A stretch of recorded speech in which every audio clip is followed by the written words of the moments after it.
भगौड़ी बहू, तेरी बीवी भगौड़ी निकली, वो भाग गई।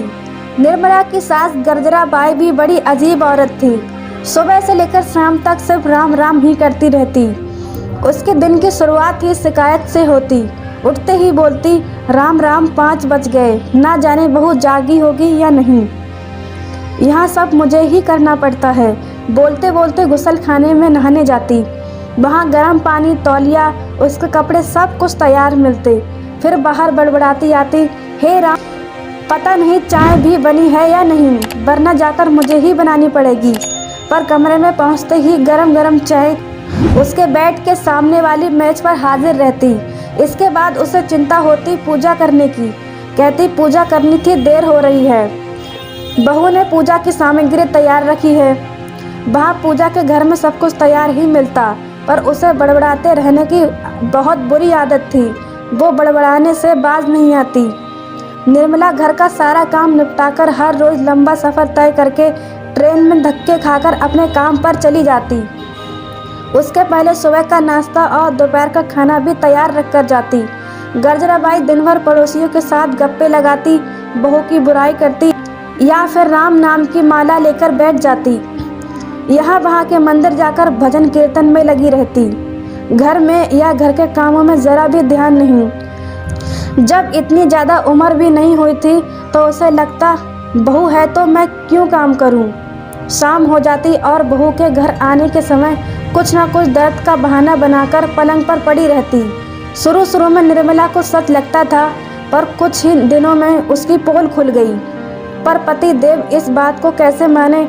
उसको तो अपनी माँ साक्षात देवी लगती। उसे अपनी माँ ही प्यारी है ना। फिर बीवी का सच भी उसे कड़वा लगता। रोज़ शाम को थकी हारी आते समय ज़रूरत की चीज़ों को बोझ ढोते आती और बिना एक पल गवाए फिर शुरू हो जाती। रात में फिर काम की जंग। इसकी शुरुआत चाय से लेकर होती और पूरा खाना तैयार करके सास और पति को खिलाने के बाद कपड़े, बर्तन, चूल्हे चौके आदि की सफाई करने के बाद कहीं वो खाना खा पाती।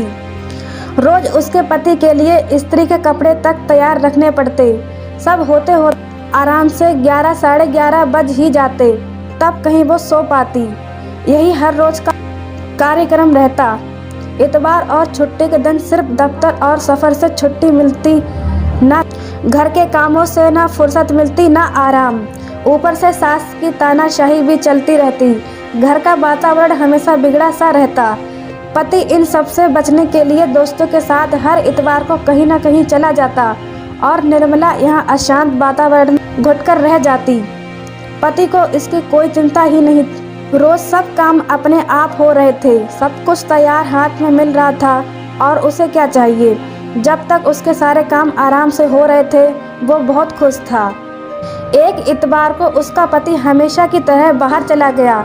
रात को बहुत देर से सोने के कारण निर्मला की नींद देर से खुली। इतवार भी था तो उसने थोड़ा सुस्ताना चाहा, पर गर्जराबाई को चैन कहाँ। ना रुकने वाली घंटी की तरह सुबह होते ही शुरू हो गई। लड़ना झगड़ना शुरू किया। बर्दाश्त की हद गुजर जाने पर निर्मला ने भी अपना आपा खो दिया। गुस्से में उसकी जुबान भी चल गई। सास का पारा और चढ़ गया। उसने जाकर उसे धक्का दिया और वो दीवार से टकराकर गिर पड़ी। शोर शराबा सुनकर पड़ोस की कुसुम दीदी आई।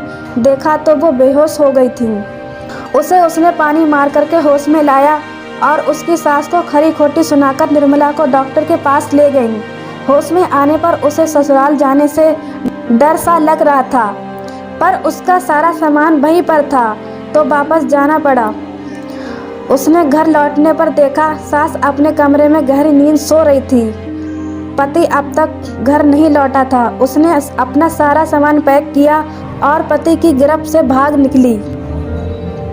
शाम को जब उसका पति घर लौटा तो उसकी देवी समान माँ ने बेटे से कहा, तेरी बीवी भगौड़ी निकली, वो भाग गई। यह सुनकर उसने कहा, अच्छा हुआ, मैं उसे घर से आज निकालने ही वाला था। तू फिक्र ना कर माँ, मैं तेरे लिए उससे भी बढ़िया बहू लाऊंगा। माँ ने मुस्कुराते हुए कहा, हाँ बेटा। उम्मीद करती हूँ कहानी आपको पसंद आई होगी। कहानी यदि पसंद आई हो तो वीडियो को लाइक, चैनल को सब्सक्राइब करें और इस कहानी पर आपकी क्या राय है कमेंट कर हमें ज़रूर बताएं। धन्यवाद।